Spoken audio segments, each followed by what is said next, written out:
Hello everyone, welcome back. If you don't know who I am Noelle D.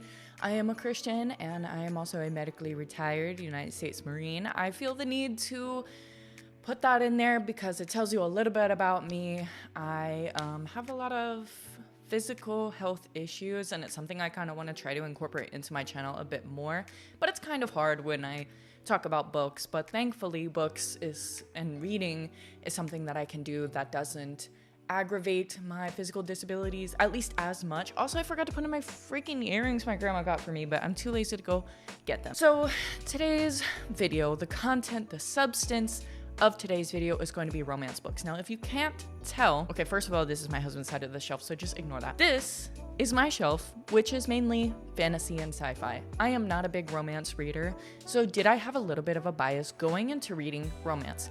I want to say I really tried to go in with the best mindset that I could possible. You know, I'd get cozy, listen to some good Animal Crossing ambiance.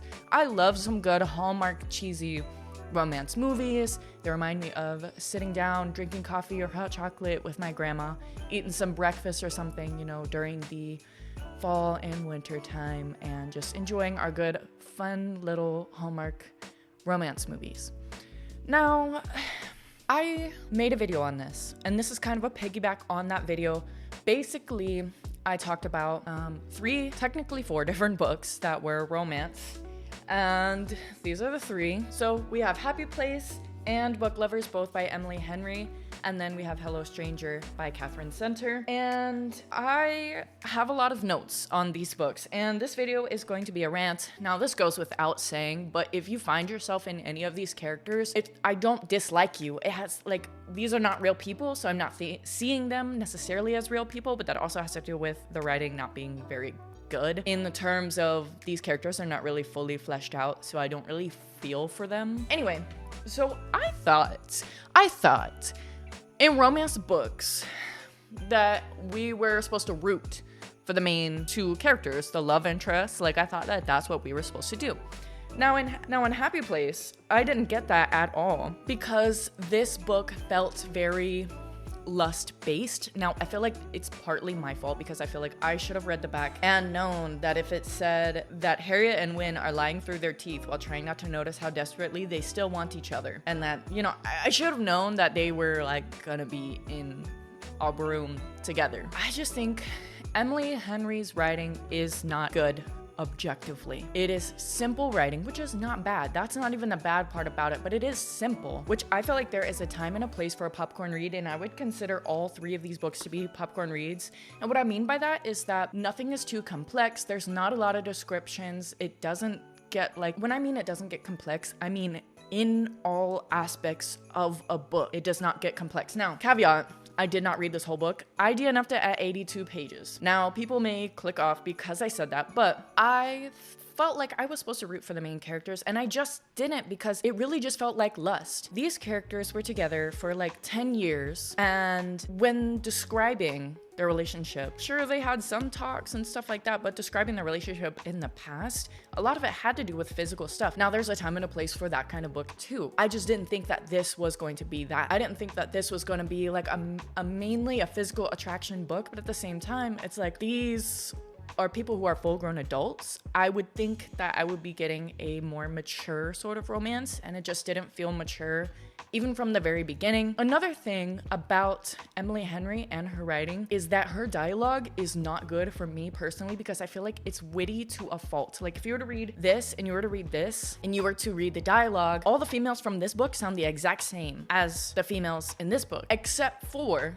that this book I do like better. I did read the whole thing. This book, she actually puts in her career into the fact that she's a publisher, and that adds into the conversations that she has. This is included in the conversations that she has. But in this one, she's a brain surgeon. She's a brain surgeon, okay? And it has absolutely nothing to do with the story, at least in the first 82 pages.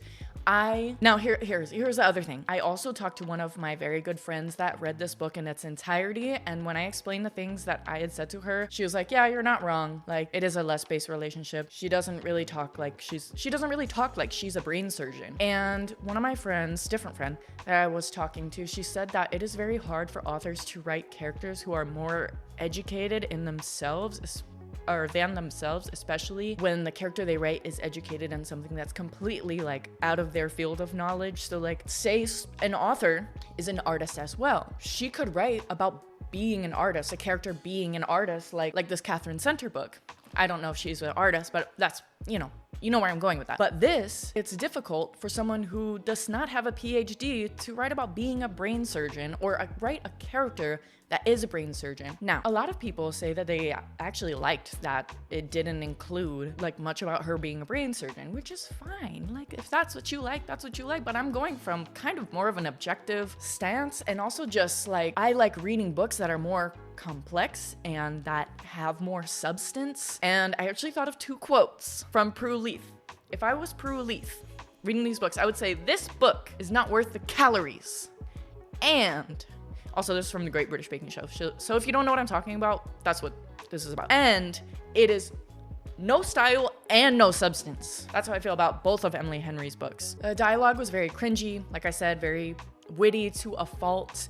They sounded the same. Like everyone in this book, like I wouldn't want to be friends with any of the people in this book, honestly. And I know I just said like, but just from the way that they're like, they just don't feel like real people. It's like reading robots talking to each other, it's like AI like talking to each other, but not saying that this seems like it's written by AI. I'm just ranting a little too hard, okay?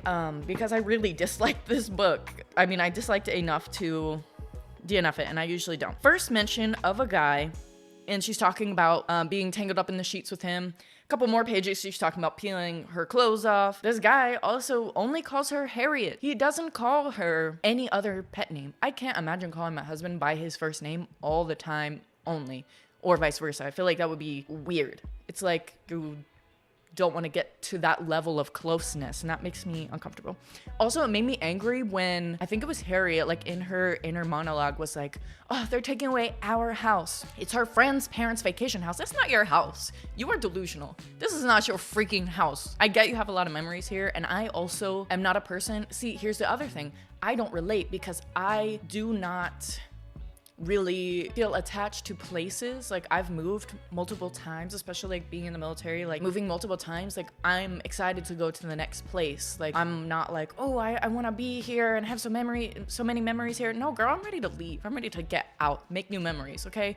New and better memories. Also, just like a little pet peeve, I don't know, it was kind of weird that like there's curse words in this book and then that aren't bleeped out, and then like a couple pages later then there were curse words that are bleeped out, and I'm like, why are you like randomly censoring yourself? It was kind of weird. Also, part of the dialogue that's like lives up to the hype, where the guy meets Harriet for the first time. Wynn meets Harriet for the first time, and was like, oh, I'm trying to see if Harriet lives up to the hype, and I'm like, that's disgusting. And then she also says, he ruins me. I know some girls really like that kind of talk, but it grosses, it just, like, huh? Like, I would not, like, even, no. I don't say even as a teen, because that's weird. But, like, I don't know. It feels very out of place. Like, it doesn't, like, normal people don't say that. I don't know. I don't know. She also says, my nipples pinch.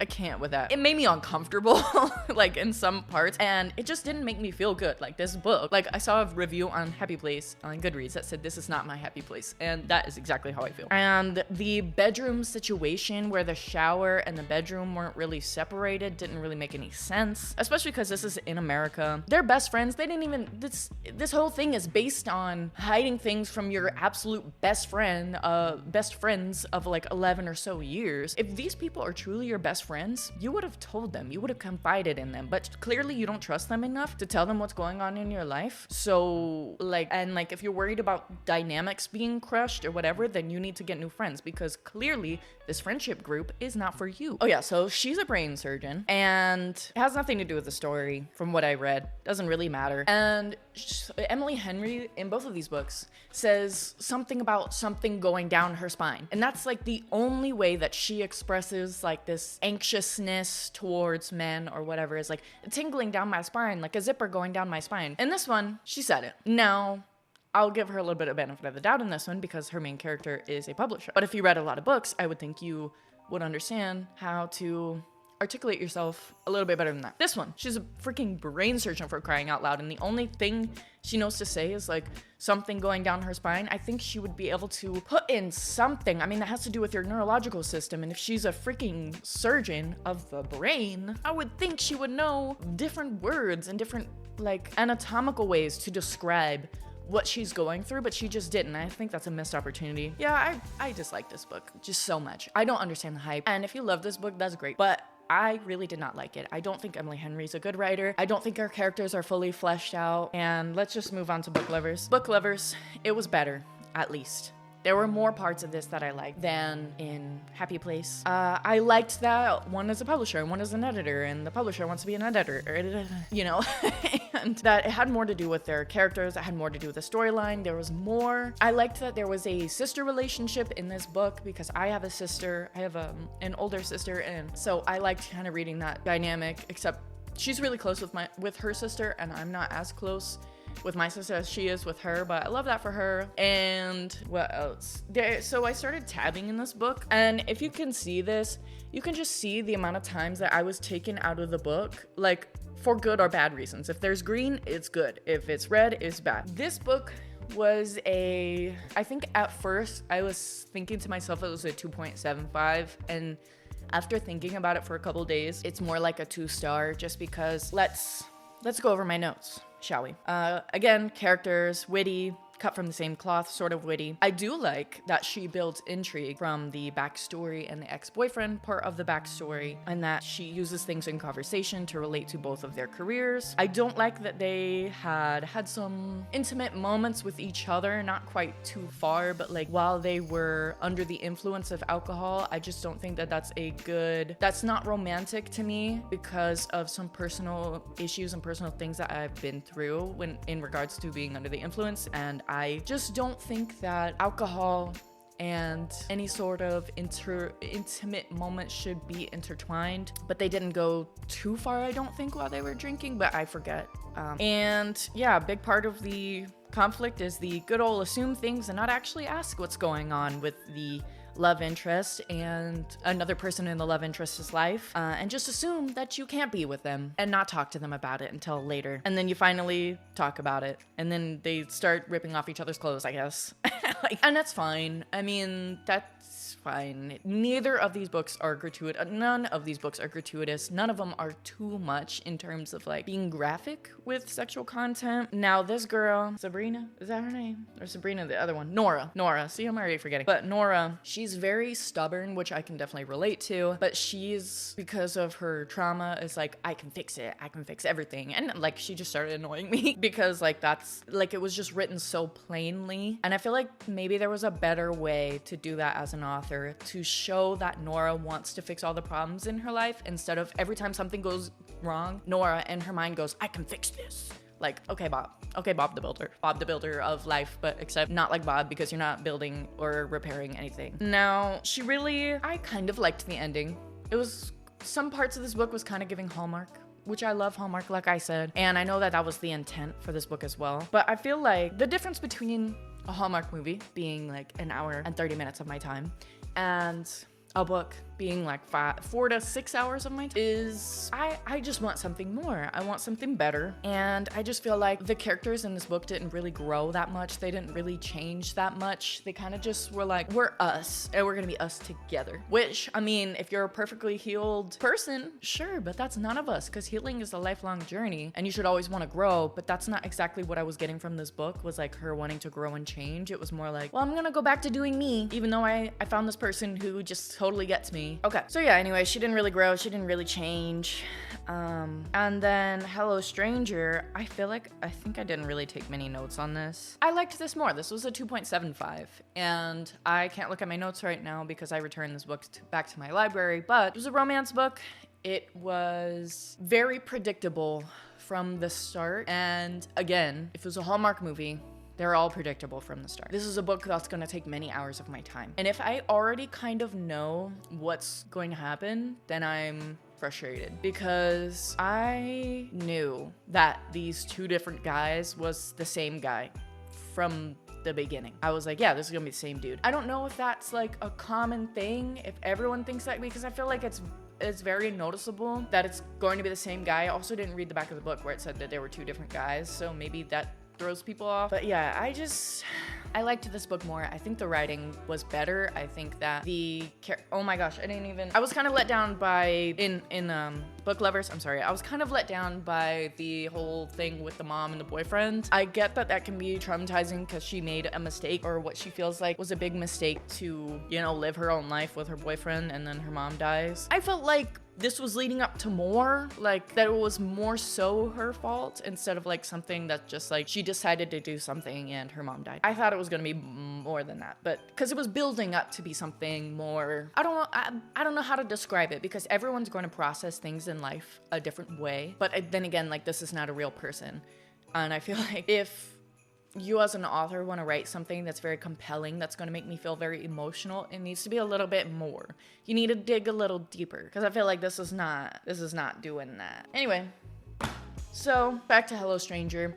I liked that there was a physical disability involved. Now, obviously, this is something that was a temporary sort of physical disability, so it's not something that's exactly going to make me feel super empathetic or sympathetic, because although she said she had problems seeing faces, like, even after the couple weeks or whatever, I think that she's going to just get better, I guess, is where that was going with that. And I feel like that can be problematic, just like movies that show people who are in wheelchairs and have a debilitating disability, and then they're all of a sudden cured and healed. I have friends who are wheelchair bound, and those sort of things are not something to tread lightly, and I feel like in films and books they kind of brush over it and make it be like, oh, magically you're going to get out of your wheelchair and walk again, magically you're going to be able to see this stuff again. And I don't know, that just kind of rubs me the wrong way sometimes. And as someone who also has physical disabilities, like, I have a lot of injuries and stuff, and they're just not going away anytime soon. If anything, they just get worse over time. And so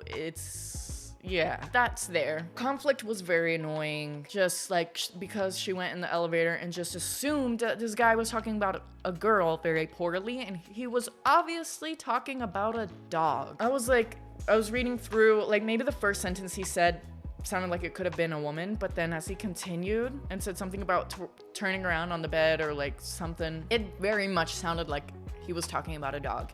And I was like, you are dumb for not knowing that that was a dog. Like, or at least confront him and be like, hey dude, like, what are you talking about? I don't know. Because there's just so many things. But anyway, her writing was better. Her dialogue was better. What else about Hello Stranger? You know what? Let's just talk about romance as a whole. I feel like romance as a whole, in my opinion, or at least this contemporary, this style, this modern contemporary romance, I don't particularly enjoy it. I feel like there is a possibility that I will enjoy like period pieces romances, like Jane Austen and stuff like that. I definitely enjoy reading like older style books. A lot of fantasy takes place, you know, so long before, you know, the common era, right? I don't really like reading common slang, which is a big thing in Emily Henry's books. It's somewhat in Catherine Center's book. I did start reading Divine Rivals as like a kind of bridge between two genres, except it's the YA version, so it's YA fantasy, YA romantasy, and I just couldn't get into it from the very beginning. There was already things that I was just like, oh, this is kind of boring. Like, it's not really vibing with me. And yeah, Forrest and Iris are the names, and I'm like, wow, that really wasn't that creative. But not that every fantasy book has to have creative names, but I'm just so used to reading other types of books that have such creative names and just have better fully fleshed out characters, have better plot lines, have more heart-wrenching stuff. Like, if you want to read something heart-wrenching, read Assassin's Apprentice, read the Farseer trilogy, read Robin Hobb's books, because that book, I mean, I wasn't crying or anything, but it was freaking heart-wrenching. Like, I'm getting anxiety, heart palpitations, okay? Like a Game of Thrones, a Song of Ice and Fire series. That's heart-wrenching, grim, dark. What else?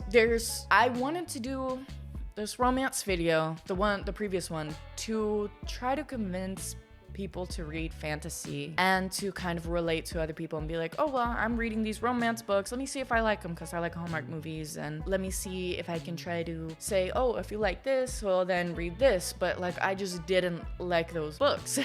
So I don't know. I want to know what y'all's opinions are on these books if you have read them, because this is a spoiler video. Maybe you have, or maybe you just wanted to hear me rant, in which case, thank you, because I know that this video might have been a little hard to watch because I feel all over the place right now. But like when you're upset about something, I just feel like that's how you come off. Like that's just what happens, and that's just the vibes of today. I don't know. I've had a lot of schoolwork and things to do, so like I kind of have to, I'm just kind of like brain fried right now.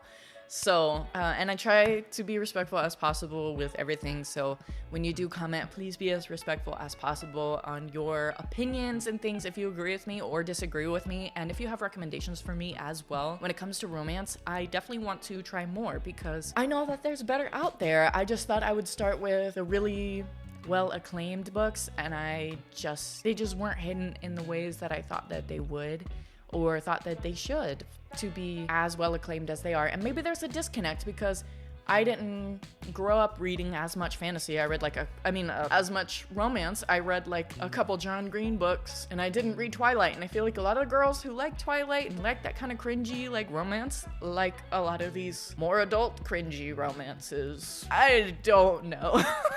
Am I just talking out of my behind here? I don't know. But anyways, I hope you guys enjoyed this video, this rant. God bless.